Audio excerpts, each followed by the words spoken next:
Hey, what's up, everybody? I can use IP shirt now.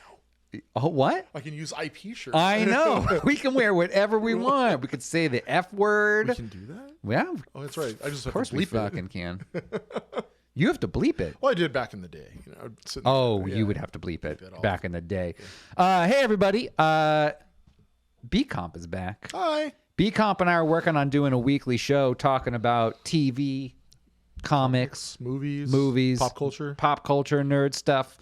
There is a whole slate of TV shows coming out in 2023. It's a good year. It's a very good It's already year. started off to be a good year. I'm going to say that right now. Like, these TV shows that have come out already, really good. What's your number one? Oh, it's going to be a toss-up. I've only watched the pilot so far, but I would say so far I have really enjoyed Poker Face and The Last of Us. Poker Face people are bringing up a lot in chat.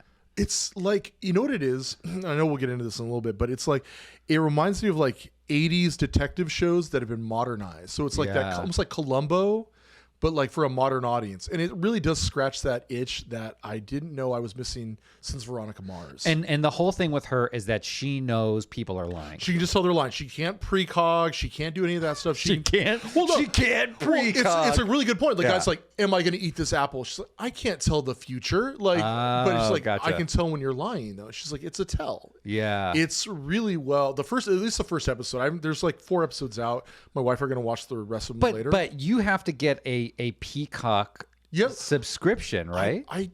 I think it might be ad supported, so you probably get the ad tier or something like that. I saw that only the first episode is available in the Interesting. non-premium space. I see. And maybe just that's because episode 1 is the only one around there. Well, I think there's 4 episodes out now. But that being said, I mean, that Last of Us, there's a bunch of other shows, you know. Yeah. Well, we're going to talk about The Last of Us. Yeah. We're gonna keep it brief because people have been breaking down The Last of Us quite a bit. Yeah, I don't need to break it down.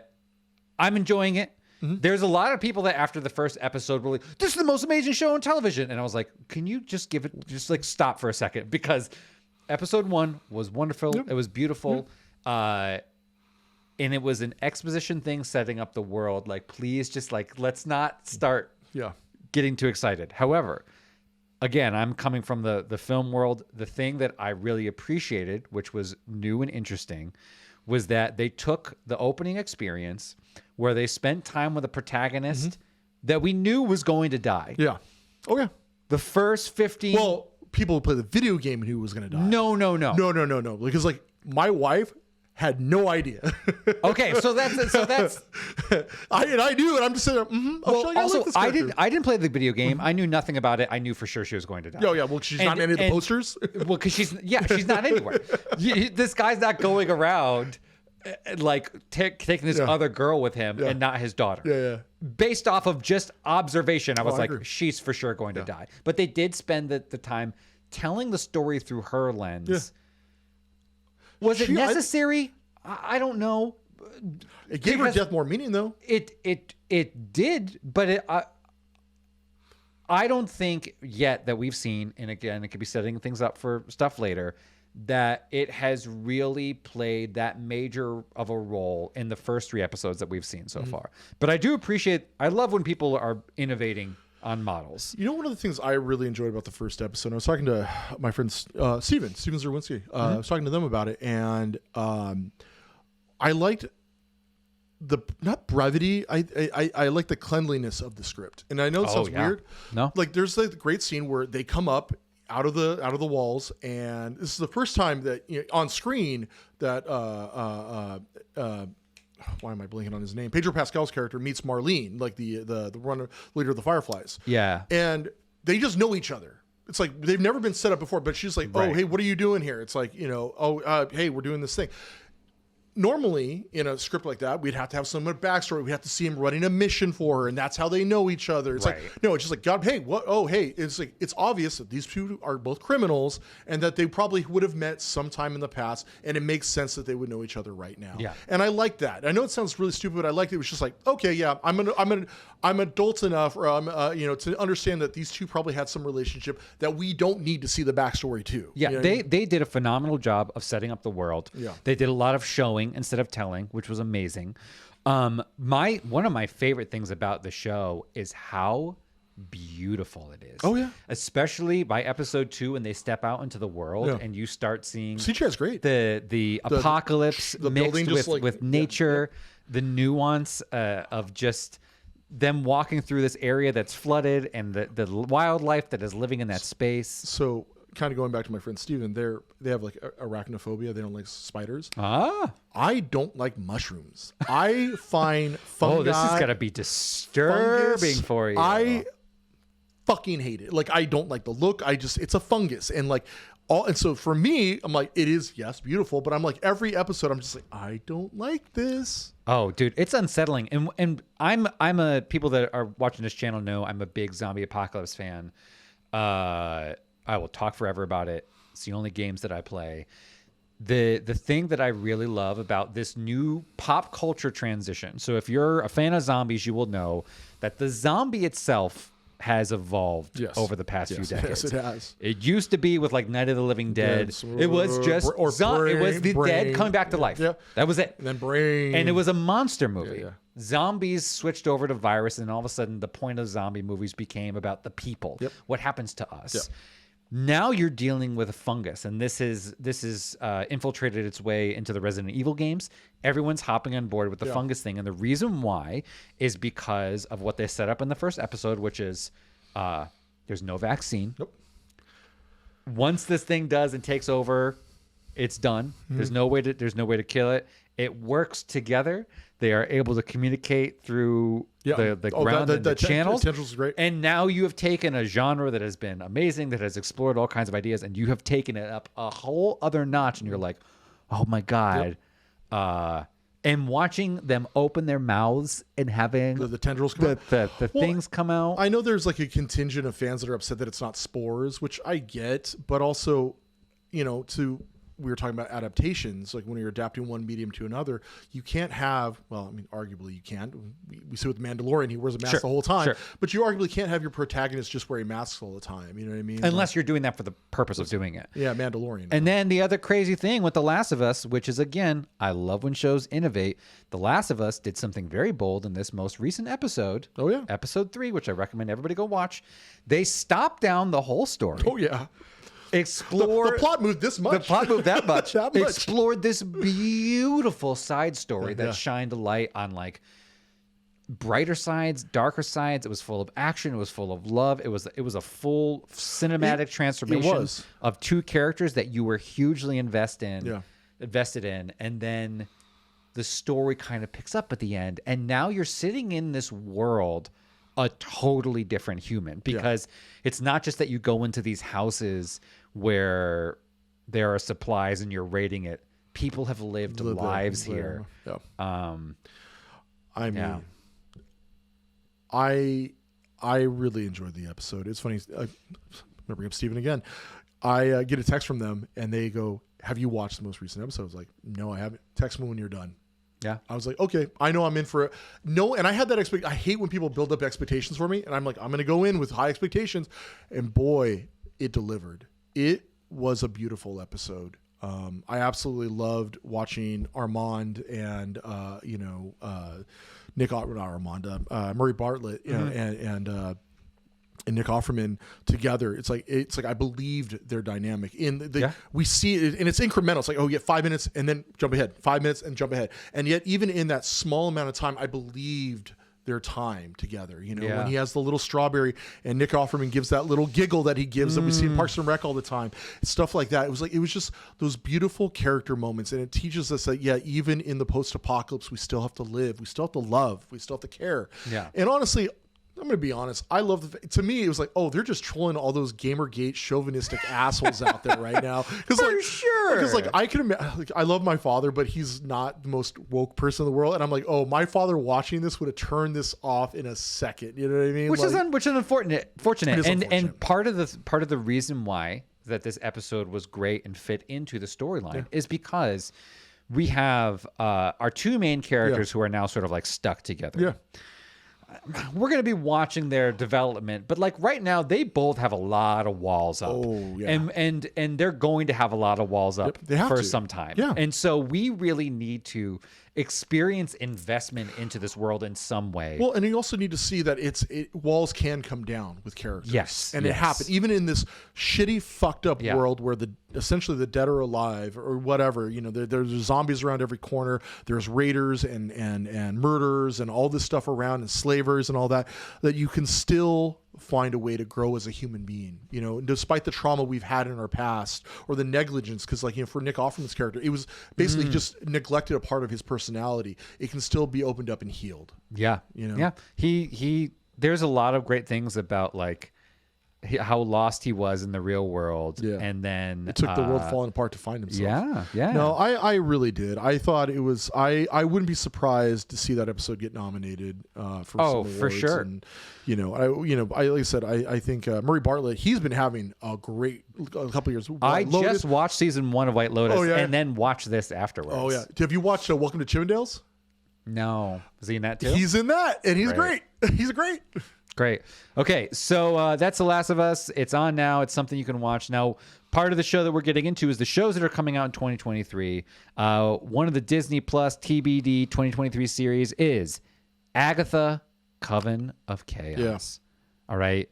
It's a spinoff from WandaVision. The spinoff from WandaVision. Now, this is supposed to be, in its rumors, they are being very hush-hush about the storyline, is introducing more magic characters into the world. We know that we are going to see, I'm going to bring up IMDb quite a bit on here. We know we're going to see Aubrey Plaza. Gotta love her. All right. Love her. She's got to be a magic. Yeah. Yeah. Any ideas? I don't, and I kind of don't care. And then, in a good way. I mean, like, Aubrey Plaza's involved, I'm on board. Great. Deborah Jo Rupp, who a.k.a. Kitty Foreman from That 70s and That 90s show, all about having Kitty Foreman in here. Now, the question, and I'm a little bit of an IMDb detective. You see this guy?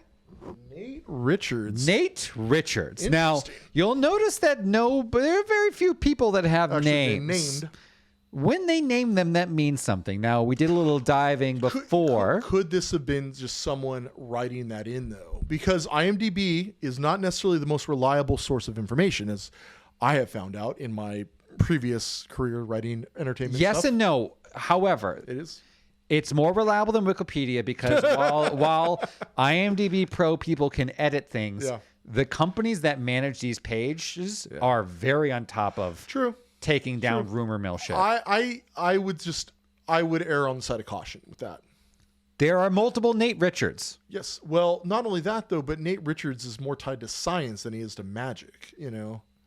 I don't think that that's necessarily, and this is also the other thing that I can tell you detective wise that we know from this. There is only one episode that they're talking about. Well, you'll notice all these it's only episode 1. Agatha Harkness, we know she's in all of them. She's only listed with one episode. That's because they've got the first one going. They're not going to tell anything else about it. So you saying we should not look at the Nate Richards thing at all? I would argue that it could be a red herring. It could just be a fan who wrote something in there. That my thing would be the fact that the FF film got pushed. I don't think that's probably accurate information. I don't think so. Okay. There's that's just me. I've been wrong, and I will continue to be wrong a lot. Yeah. But I would not. It's sort of like Lego leaks. Like we'd get back in the day, we'd get, oh shit, here's this Lego set. It's got Shumagorath in it. Like for the first Doctor, it's like, oh shit, he's gonna fight Shumagorath. Yeah. It's like, no, it turns out no, there's no Shumagorath. It was just some tentacle monster. Well, I mean, do you know much about Agatha Harkness in the comic space? A little bit, honestly. When it comes to the more magical stuff of the MCU, the Marvel comics, I'm not really a huge I like Doctor Strange enough, but even like Doctor Strange, I'm like he's better as bring him onto a team, have him kick some ass, and bring him out. Do you think this is studio bait, meaning audiences like the character, we should try to get money from that, or is this driven by story? I think it's driven by Catherine Hahn. I think Catherine Hahn, everyone fell in love with her. That's what I'm saying. Studio bait. Sure. I'm fine with that. But you give Catherine Hahn whatever she wants. Okay. If they're like, if the show's going to be her, like, hey, we're going to have her just sit down and read the Darkhold with her funny thing for a while. All right, cool, I'm on board. Right. So, but I want to differentiate like fans that are entering this that kind of see the MCU phases expand. Versus I think hey, this is just fun cotton candy content, which is fine. Sometimes you need that. Totally like, for example, like Miss Marvel. Like I enjoyed Miss Marvel. I thought there were some CGI problems with it. Honestly, like there was some real bad. There was some like Agents of S.H.I.E.L.D. bad CGI in that.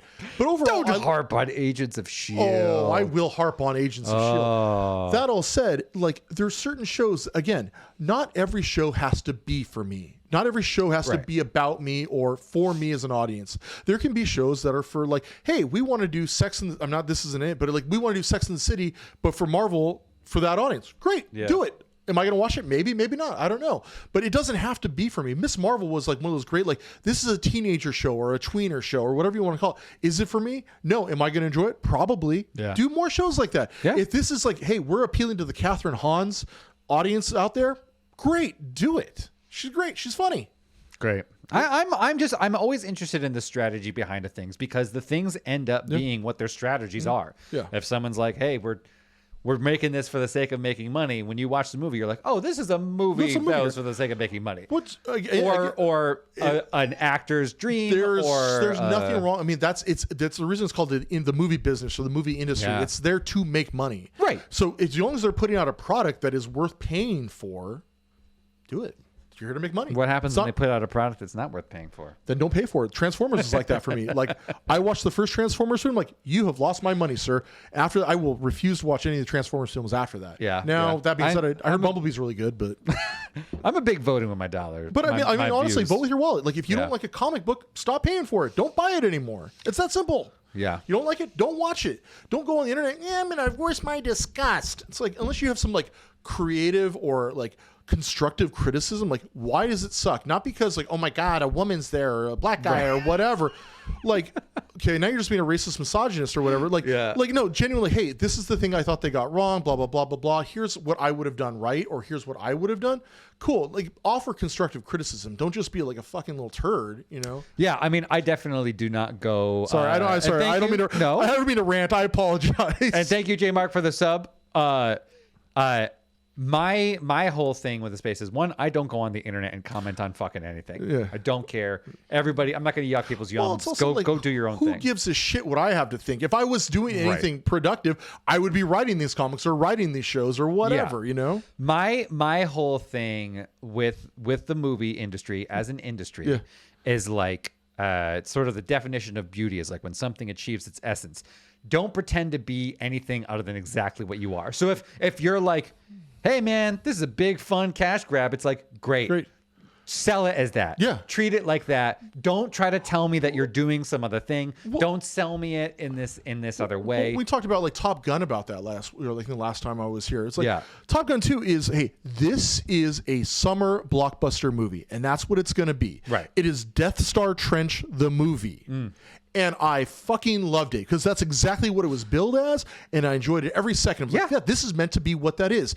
I'm glad that it got nominated because I think the Oscars need to do more of that stuff, like appeal towards like the mass audiences instead of going after niche, like, you know, art films. I agree. It needs to be art, and sometimes like a big mass market film or blockbuster film can be art. It can transcend that. Look at the Batman, or not the Batman. Look at Dark Knight. You know what I mean? Like you can still be big and blockbuster and still be, god damn, that was a great fucking movie. Yeah, that's what Top Gun 2 was to me. You know, it was a great fucking movie. You know, be that. You know, don't sell it as like, oh yeah, we're gonna get into the intricacies of the Pete Mitchell Maverick character. Right. So no, he's a pilot. He's badass. He's gonna swoop down the Death Star and drop a missile. Great, do it. Yeah. All right. Well, I'm gonna tell you, next TV series is the one. I like the Mark with comments. I'm super excited about, which is Gen V.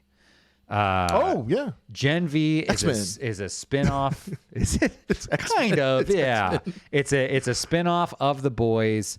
It's exploring another side story set of characters. I love The Boys TV show. I'm excited about this as a spin-off because it's a little bit of a nerd check, yes.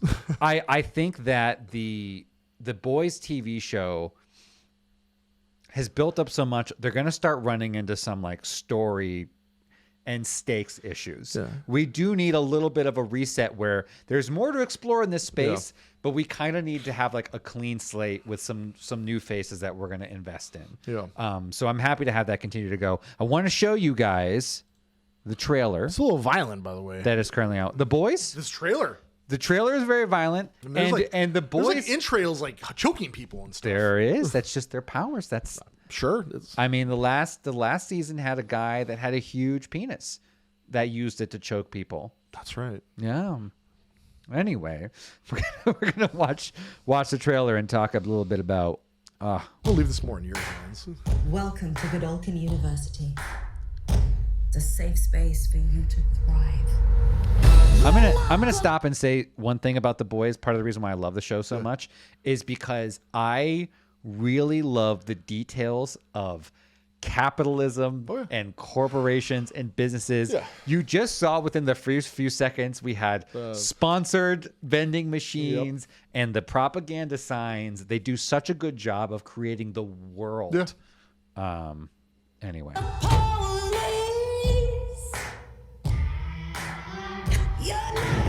Chef's kiss right there.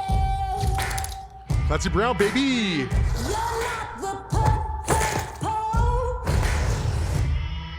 Is that Josh Hartnett? So look, we're getting so many new characters that we're going to get to know. Is that like a Watchmen reference? It's like Maggie.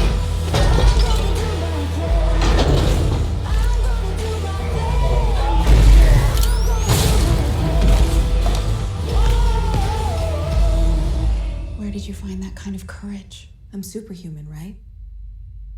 We're made of steel.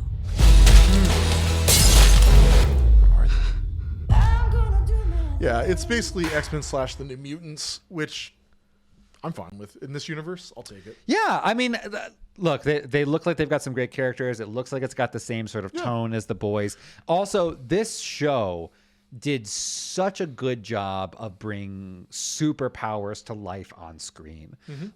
Hard to do. Yeah. Remember the old show Heroes? Yes. Or The first season is, with the exception of the first and last episode, is phenomenal. sure, yeah. The second season's like, okay, you were affected by the writer's strike. Get it. Third season, like, what happened? And fourth season, like, oh, God. But the thing is like, I do remember that show. It had Lex Luthor from Lois and Clark. I did not watch it, but I did read the Comic Mutant X, but that's a completely different book with we've come really far with like our CGI, our ability to like do stunts. Well, I mean, even you go back to like the original like X-Men film, like, you know, it's like it's so crazy how much it's like literally there was like, I think I was watching like Kevin Smith and he was like, yeah, I like the first X-Men film, but like they had to like be careful, like don't knock over that, you know, display case, you know, Wolverine, you know, like it's gotten so much better, you know.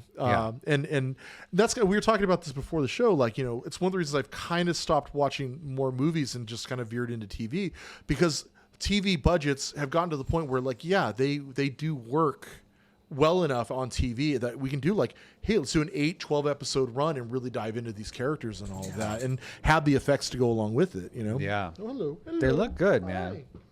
How are you? Guest appearance by Ruby. Okay. What's up, everybody? That's Ruby, the pup. Ruby Baruby. All right. Next one is another show that is already out. It's not fully out. It's on episode 6, I believe, on HBO, which is Velma. Have you watched any of it? I have watched the drama unfold on Velma. I have not watched any. It's funny because my kid's not a big Scooby-Doo fan, but he likes Scooby-Doo. Okay. The drama is hilarious. And I've gotten some people that are like big Scooby-Doo fans that are very upset about this show. Oh, I know. I've read the drama. Okay. Here's the thing about Velma. Velma, for one, on HBO, is exactly the same comedic tone as Harley Quinn. Okay. All right. This is not, by any stretch of the imagination, Scooby-Doo. No. Well, Scooby's not even in it, right? It's just the gang. Scooby's not in it. It's just the gang. This is not a prequel. This is totally an alternate universe, separate IP, exploring not even the aspects of the characters. It is like it's taking the detective-y side of things, the fact that you know who Velma Daphne Shaggy and Freddie Fred and- are yeah. not even really Shaggy. Yeah. And that's it.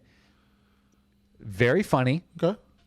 People are like, oh, it's really woke because she's bisexual. So what? She was lesbian in I think Mystery Incorporated. She was lesbian. For sure. Or But at least it was bi. that's, yeah. So here's the other thing about this show. This show is not woke. They talk about simps and beta males and like they rip into everything. Everybody is into each other. It's punchy as fuck Okay. in terms of like it's comedy. Okay.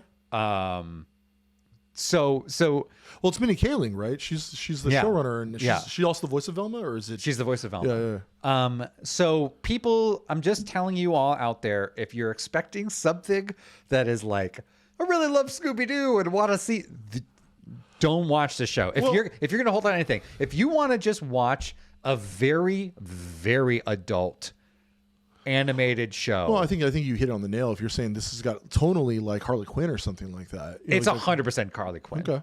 Yeah. It's even like a similar, it's got a similar Similar art pace, style, similar art all style. Yeah. Interesting. Okay. So I just haven't watched it. Like honestly, again, it comes down to how much time do I have? For you know, sure. You know, and I've enjoyed like watching people get upset over things like that. Like I said, I've never.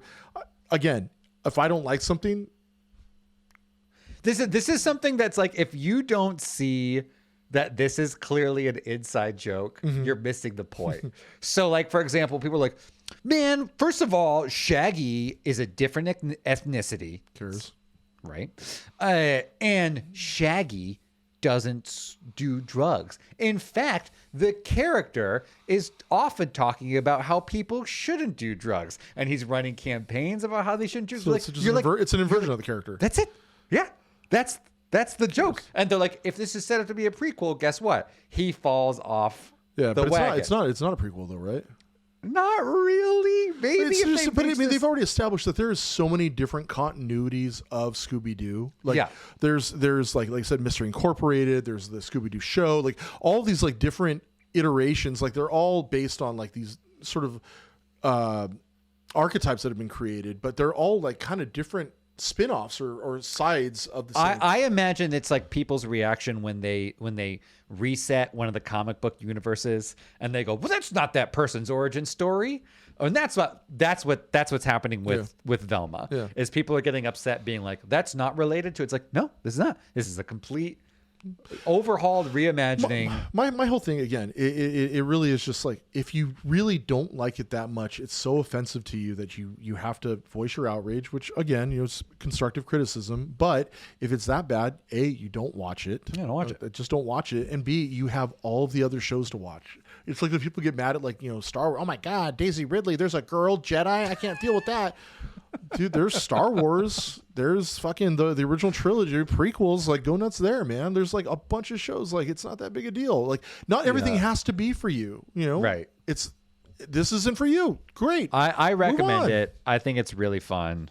I had a good time watching it. It's Hello good again. background TV. Also, Ruby is back. Hi. Huge fan. Gets very passionate when we're yelling. I guess so. Next show. Keep in mind, I'm an old man who gives a shit about my opinion. Oh, who gives a shit about mine? Except for people that are, I guess, watching us talk to each other. And we appreciate you watching. And we appreciate you watching. Next show, I got to imagine you're pretty excited about this. Okay. Secret Invasion. Yeah, it'll be fun. I'm down. You're We'll see. down? I have found with a lot of the Marvel shows and kind of Marvel movies, and this is on me, and I think I may have talked about this before. I set my expectations way too high for certain films, specifically Endgame. I had like built up a narrative in my own head about what was going to happen, and my expectations were going to be this whole thing, and blah blah blah, and my expectations were so high that when I came out of it, I was like, that's not what I wanted to happen. That's not what I expected to happen. None of my predictions came through. It's funny. I worked with a couple of producers over at Nerdist, Steven and Aaron, and I remember they're like, oh yeah, we liked it. I was like, I didn't though. And because it didn't do the thing that I've been predicting for the last year and a half after Infinity War. And I learned after that, I was like, you know what? I can't fault a movie because it didn't do what I wanted to do. And so I've realized since then, like, you know what? Now I go into these movies and TV shows. I'm like, let's just see what they are. Let's let it play out how it's. Let's kill all these expectations and predictions and just watch it and see what unfolds. And if I'm right, bonus. If I'm wrong, oh well. Let's stop and say huge thank you, Entity, for gifting all those subs, helping people watch our amazing channel. That was really nice of you. It was huge of you. I'm gonna throw the trailer on so we can dip into it a little bit more. Thought the trailer was good. Oh, right, it's fun. It's fun seeing Nick Fury, Samuel L. Jackson. Yeah. Honestly, like again. Well, here's another thing. Take more of the spotlight to that end. Like like Nick Fury in the comics, not counting the Ultimate Universe, is a white dude. And it's like suddenly Nick Fury is a black dude. It's like, oh no, what? Where's the outrage there? Well, it's like, oh yeah, well in the Ultimate Universe he's black. Blah, blah. Shut up. You know what I mean? Like people want to get outraged because they just want to be outraged. You know what I mean? Like it's a shit. If they're the right person for the job, who cares a fuck? Okay, here we go.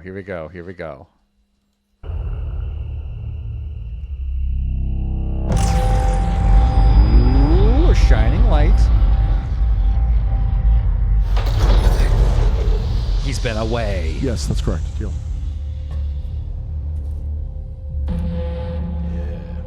For years, you've been avoiding Earth.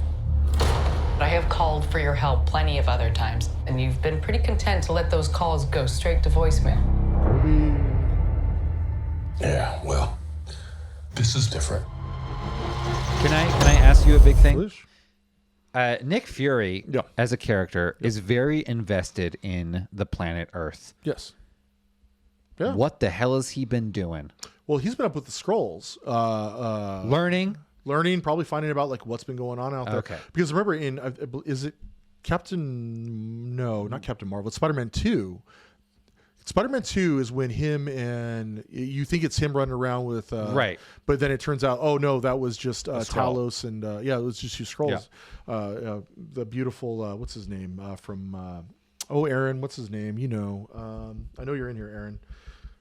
Your boy. Anyway, he's been, the Skrulls have been impersonating to kind of keep things. So he's probably been out going and realized, oh, we've got bigger problems, that are coming to Earth eventually. We've just set our... So I imagine he's out in space learning weaknesses, learning about all the different races and all that stuff to how we can protect Earth. Okay, great. I like that answer. Yeah, Ben Mendy, thank you. Good Ben answer. Mendy, thank you. Who? How much do you know about your it's a security joke. detail? The Mendy. Ben Mendyson. How much do I know about him? Glad War Machine's back. Yep. I'll take Don Cheadle anytime. I love me some Everett K. Ross. Fury, we gotta be very careful. Yes, Ben Mendy. Yes. Oh yeah. I like this. You're in no shape for this fight that lies before us. Who's she? I don't know who that is, but who's that? No, I mean, who's the character? This is just the beginning. There's This is my war. Daenerys Targaryen. Alone. And I'm the last person standing between them and what they really want. Yeah.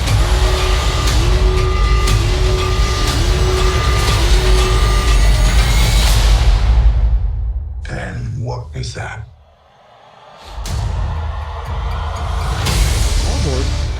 So this is TBD 2023. Yeah. Is this going to be kind of espionage? Yeah.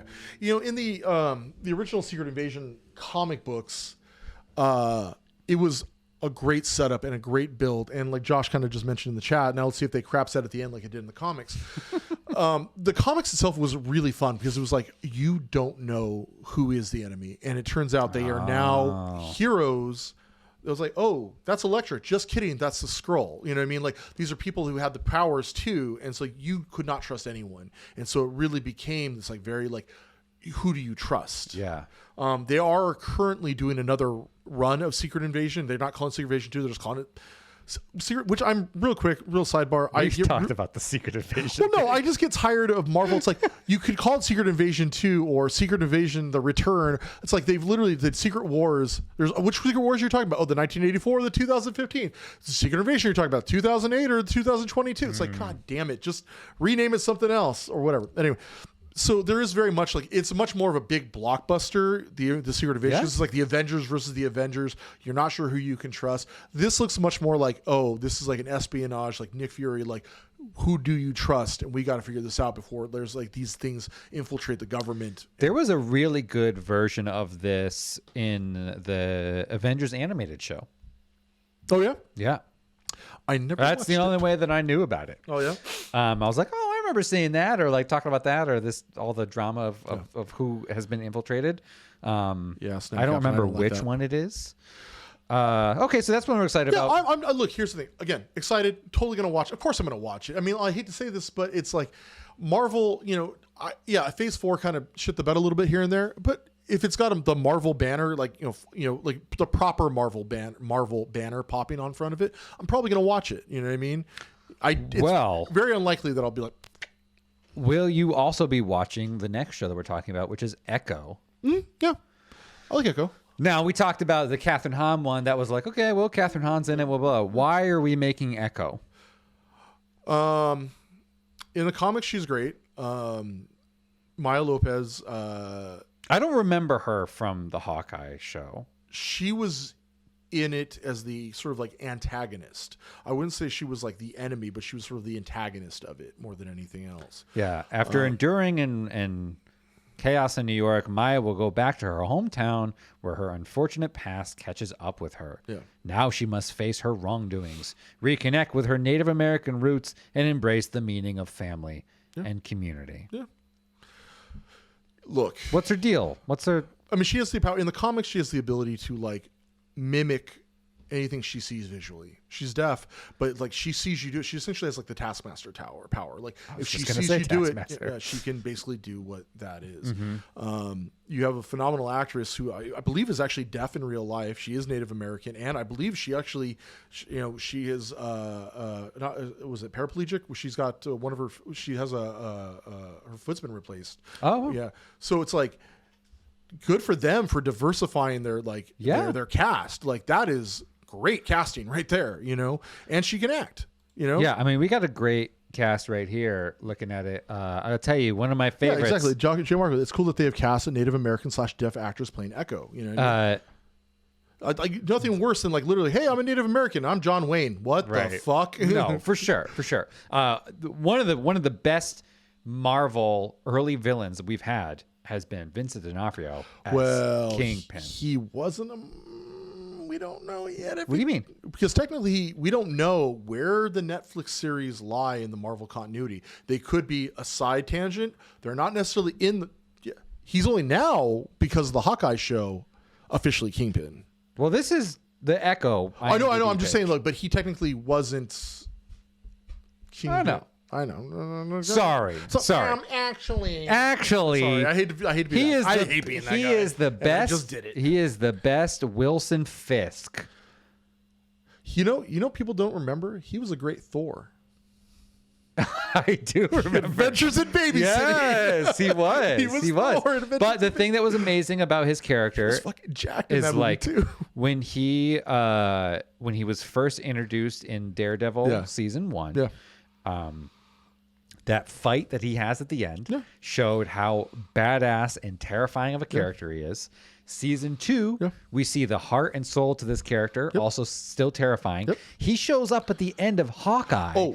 And you're like, oh my God. And his threat level is here. His introduction into... And he's just a guy. Hawkeye. Well, yes, he's just a very smart guy. We talked about this a little bit last time, like Lex Luthor versus, Kingpin. Right. But I was going to say, I loved his introduction because, like, you knew in Hawkeye, it's like, it's going to be Kingpin. It's going to be Kingpin. Yeah. It's going to be Kingpin. And they end, I think it's at the post-credits or the credit sequence for, like, I think episode 4. And it's just his outline over, like, the city of New York. And it's like, It's a rotten Mr. I'm like, oh, you got to be kidding me. That's awesome. And yeah, he kicks some ass. He's good. I'm excited about Echo because I just want more Wilson Fisk, not Kingpin. This one is for you. Little step away from the superhero space. Okay. Ahsoka. Ahsoka? Ahsoka. Yeah. Ahsoka. Sorry. Ahsoka. It's okay. How are you feeling? I mean, I'm on board. I'm excited that she has gained so much popularity in the space and respect, and that she captures the nuanced experience of the Jedi, both sort of like riding the line of like not on the dark side, not on the light kind of side, a gray, basically. You know, I still have and you and I talked about this, and I gave people a little bit of a teaser of our conversation when we were watching Obi-Wan of like, I don't understand why Hayden Christensen is credited as like Anakin and Darth Vader, because there's 4 fucking actors that play this role. And a robot. And literally a computer robot. And he is like 15% of the on-screen time, and yet he's the one that's credited as the role. Yeah. Well, he's the most public figure at this point. I don't care, and he's not more public than James Earl Jones. Yes, but he has more FaceTime than James Earl Jones ever did. That's stupid. If you were to like line up all the minutes James Earl Jones talked, damn it, because he's just a face. There's a lot of problems with the Obi-Wan show, and I think we've talked about this before. We did. Where it's like, would I rather have it than not have it? I argue that I'd still rather have it. There's a lot of negatives in that show, but there's a lot of positives, but there's a lot of negatives overall. Okay, now we're seeing a lot of familiar faces. We got Sabine. Who's Sabine? Oh, she's one of the God damn it, she's one of the Mandos, I believe. I'm not up to date as much on all my old like middle Star Wars TV shows and all that, but I'm sure someone can speak to this better. But basically, it's like the Rebels stuff. And I'm also trying to remember this actress. I might be conflating her with another movie that she was in. Oh, I don't know. Ivana Sakno. She was in the Spy Who Dumped Me. Thank you, Queen of Mandalore. Thank you, Blade Zero. Yeah, I know she's in Rebels, I believe. Queen of Mandalore. Yeah. Well, this is what we know about the show so far. Well, Hayden will come back. It makes sense to have Hayden in there because he can show up as like, because she was his Padawan. I know. And he has transitioned because at the end of Return of the Jedi, he turns into a Force ghost. This show will take place about 5 to 10 years after the events of Return of the Jedi, because this is around the Mandalorian era, which is about 5 years after the fall of the Empire. So it would make sense. Wait, you said after Return of the Jedi? Yeah. So Darth Vader's dead then? Yes, but Darth Vader's dead, but Anakin Skywalker is a Force ghost now. And that she was his Padawan. Yeah. So it would make sense that, he would show up and offer guidance, assistance, helpfulness, all that stuff to try and also redeem like some of the, shittier things he did as Darth Vader. I mean, would it be interesting to you at all to see any of like the scenes that we got to experience in the TV show? No. I hate this. No. I don't want to see that. Just. But like, are we going to get flashbacks of Anakin? I don't think we probably will. We did see a flashback of Hayden as Anakin Skywalker in Obi-Wan. They did that little duel, which they only did one scene. I thought it was cool, and they tied it into like the story a little bit. And I was like, yeah, Hayden's got some years on him now, but he still looks fresh face enough that I'd be willing to. Oh, hey, we're gonna do a scene with him. I don't think that's what's gonna happen. I think it'll be more likely he'll show up as a Force ghost to like offer some guidance. If I had to guess, I think that would be the smarter use of his character, because also it'd help in the redemption of Darth Vader, or not redemption, but the redemption of Anakin Skywalker a little bit more. You know what I mean? I don't think his time on this planet is done. Even though that'd be my argument. I mean, Yoda shows up a good 30 years after he passed away in Last Jedi, so it's not like there's like a time limit in which, I think in the comics or in the books, the old expanded universe, like after a while they start to fade and finally they're gone. But as we saw in Last Jedi, Yoda's still around, but maybe it's because the species is long lived. Man, I don't know. You know what? I didn't even realize it's not even on this list. Mandalorian 3. Yeah. That's coming out this year. Yeah. Yeah. Baby Yoda's just back. Grogu, baby. We just had to. I'm all about it. I'm all about it. What, did he go away for a day? Did he go to a day camp with Luke? Well, And he then- did. and Yeah, then was he done? hung out there for a day. He's like, yeah, I'm not hanging with this. Well, no, because we saw in Boba Fett. I did not watch Boba Fett. I watched 2 episodes of Boba Fett and then I was done. So Does that explain where he there's comes literally back? the best episode of Boba Fett is the episode that has no Boba Fett. I'm sorry to say that. Oh. Literally, Boba Fett shows up in the previously on, and then the whole episode is a Mandalorian episode. It's like literally. And that explains where Grogu comes Yeah, back. there's like Okay. yeah. So in my world, I saw him go away with Luke, skipped Boba Fett. Yeah. Don't know why he's back. You can watch 2. I mean, if you really want to, there's 2 episodes you can watch. There's literally, I think it's like 4 and 5 or 5 and 6, something like that.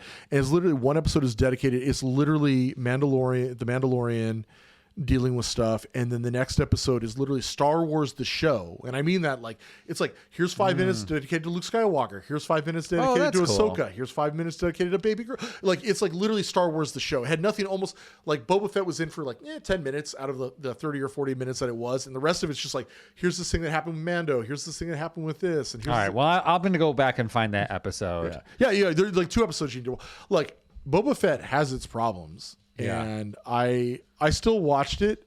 It is one of those shows where I'm like, did I want this or did I not? Because in my mind, did I really need to see how Boba Fett came back and like him setting him up as like as sort of like a legitimate criminal empire? I kind of think waters down the character. They're trying to heroify him too much. I think it's what they've where it's kind of like what they've done with Venom. Where like he's a hero. He's a hero. It's like I kind of liked him when he was a little edgier though.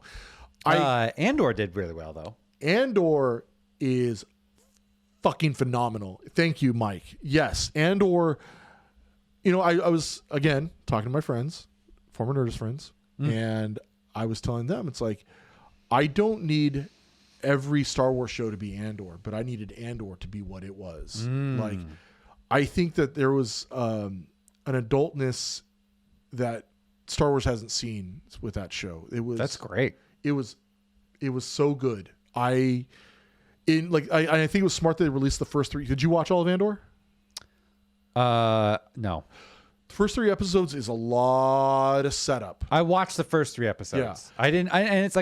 I just didn't come back to it. I didn't have any reason that I didn't. You would do yourself a favor and just pick up a season 4 or episode 4 because it's the start of the next arc. Okay. And each arc just sort of like, it just gets like, honestly, like, I don't want to spoil anything, but like, there's like literally there's episodes I'm like, that was a gut punch. You know, like the sort of Nick Offerman Armand thing. Like it was a gut punch in that way. You're just like, I can't believe they did that. I cannot believe they did that. That hurt. I mean, I'm glad it was such a win. Hurt me. I heard nothing but good things about it. This next one, I'm going to throw it at you. I got this from a list. I don't necessarily know where they're going with this. Okay. I'm talking about Gotham Knights. I'm going to be honest. I hate to be that guy. I don't give a shit about DC TV. Like I tried. So when I worked, Arrow. Okay, hold on. I'm going to tell you why. Okay. So I worked on a show called The Will Wheaton Project back in the day, and I had to watch all the fucking DC shows like Arrow and all that stuff. Yeah. And man, the production value. You know, talking about like the production value was so shitty. I was like, I don't know how we're going to watch this for another 22 episodes because it's that network TV thing where they got to do 22 to 24, and it's just stretching it out. And I am curious, you know, like I said, I do like now that like there's that gun thing where he's like, okay, everything's gonna be interconnected. Okay, so and it's gonna have that good money behind it. Yeah. But if it's a CW, like, you know, whatever show, I just could not care. Somebody says that it's canceled. I don't see anything. It might be. I mean, Marquis says I'm a big fan of the Arrowverse, but the trailer for Knights had a big nope from me. It did. We're gonna watch it. Oh God, are we? Okay. Yes, we are. That's what we do, man. We watch and we watch and we talk about it. No. I also, and I had to correct myself because I went and did some research and some deep diving afterwards. I saw the trailer and they said a thing about having Joker's daughter in it, and I lost my shit because I was like, God damn funny it. how super- Are they wedging the Joker into another Oh, yeah, 'cause, fucking the Joker's thing got the Joker's daughter. again? Yeah. I just leave it alone. There are interesting stories in the Batman space. It's not the Joker's daughter. It's not the Joker's daughter. She's the Joker's daughter, but not the And I Joker's read up daughter. on the character, Yeah. and I thought that there's interesting things about the character, so I'm apologizing to Peter of the past who had that Good on you, because you didn't have to even admit that even happened. who had that reaction. Yeah. But I'm going to tell you, if you're seeing this for the first time, you may have a lot of negative reactions. That's all I'm going to say. But before we even say that, though, I liked the Gotham TV show.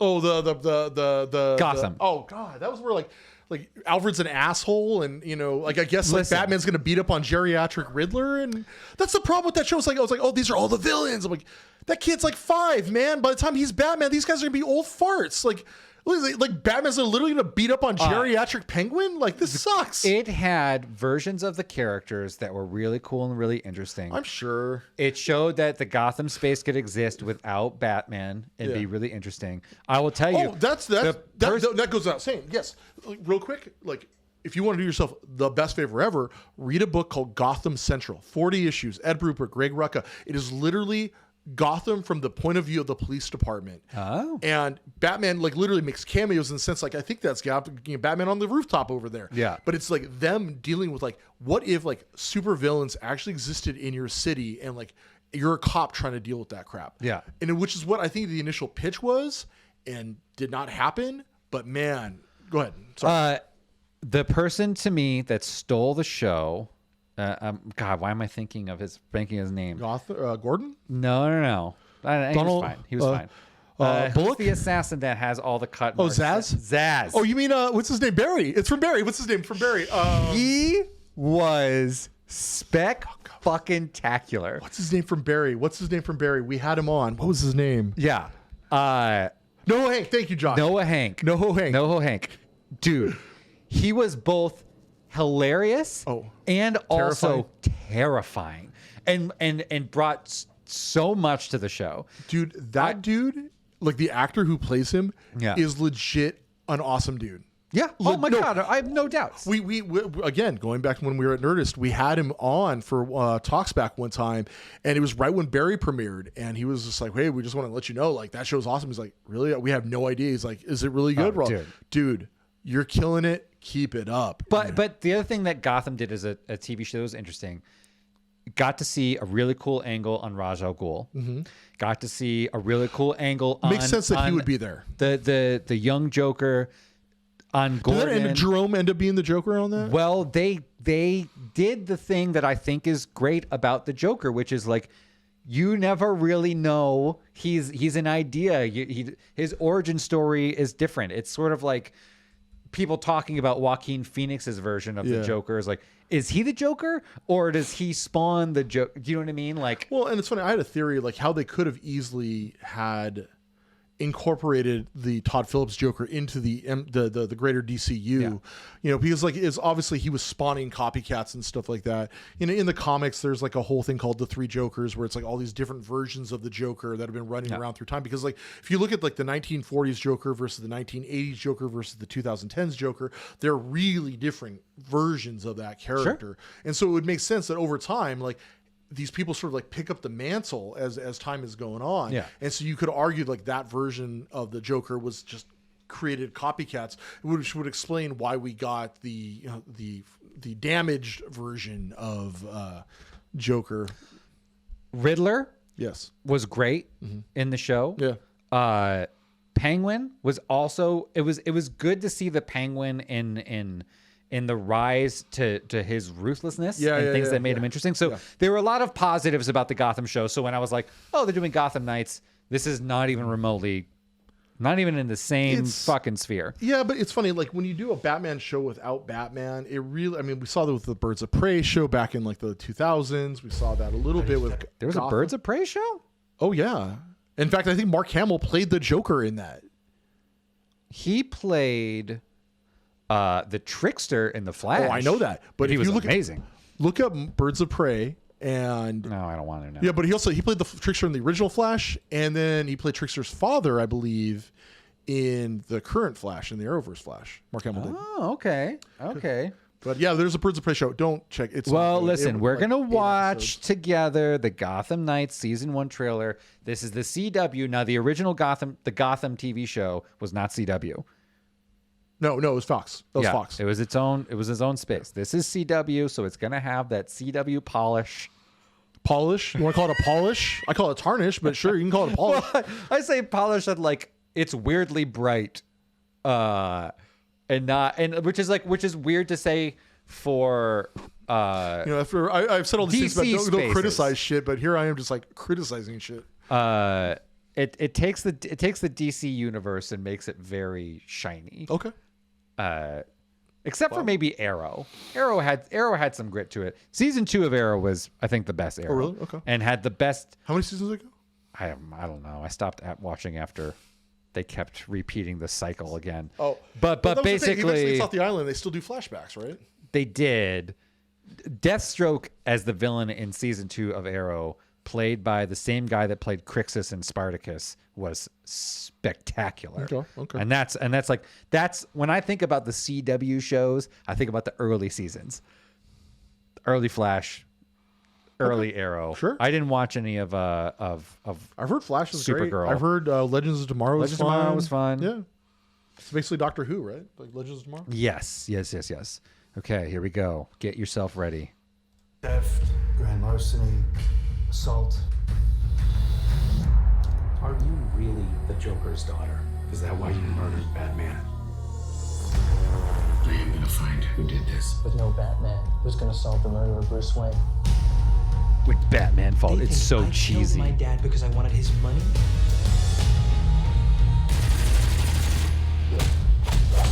I'm Robin. We have to go.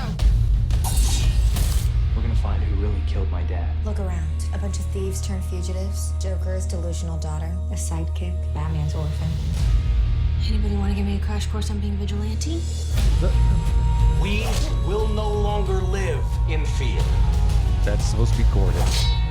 Their new heroes are also their most wanted fugitives. Time to pick a side. Gotham Knights. New series premieres Tuesday. Even the March 14th. voiceover bothers me. Oh man. Now I watched that. I was really bugged by it, and then I went and read the descriptions of what's happening and looked at each of the different characters because I was like, I want to know who we have. So we have, and you're gonna have to. I'll try. So, Bruce Wayne's murder is being pinned on his adopted son, Turner Hayes. Is Turner Hayes a character you know about? No. I couldn't find much on him. No. I'm sure he might be in an appearance in a comic somewhere. I'm not going to. Obscure. Along with the children of some of Batman's enemies, Duella, who is actually Duella Dent. Yes. That's Joker's daughter. Is not Joker's daughter. The whole thing about her character is she claims to be everyone's daughter and adopts a different name. She's schizophrenic and has like a whole bunch of other things. Wasn't she originally Joker's daughter though? She tells everyone she's Joker's daughter because she's a chronic liar. I'll show you what she looks like in the comics. And I remember seeing stuff about her and thinking, it's kind of extreme. This is her. Yeah, there's Joker's daughter right there. But she's not Joker's daughter. Okay. She claims to be Catwoman's daughter and Scarecrow's daughter. No, but I mean, like, Riddler's her daughter alias is like the Joker's daughter and Penguin's daughter. Yeah. She adopts the term Card Queen and is known as the Harlequin eventually. That's Joker's daughter. I don't care what you say. I'm just gonna say that's Joker's daughter.